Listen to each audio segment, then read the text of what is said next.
Hola, hola, hola. Us ensenyo. Veieu aquest botó? Posa Start Stop, veritat? Vale. Aquell botó, és el que serveix per engegar el cotxe amb aquest cotxe.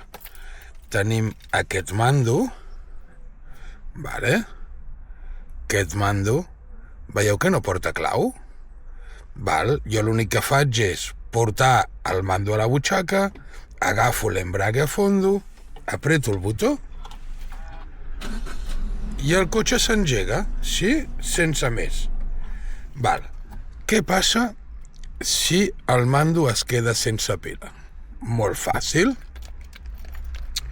Fixeu-vos. Vinc aquí, apreto aquí.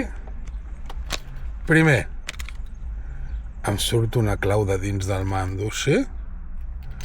Veieu com ara el mando queda separat? Sí? Amb aquest botonet d'aquí trec la clau de dins. Val. Però la clau no serveix per engegar el cotxe, serveix per obrir les portes.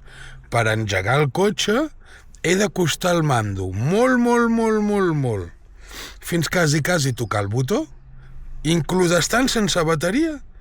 Com que el principi que fa que s'engegui és magnètic, sí? Jo acosto el mando molt i s'engegarà igual. Ens dirà que no hi ha pila i tota la història, és veritat, perquè el cotxe t'avisa, no hi ha pila, però s'engegarà. Detallets que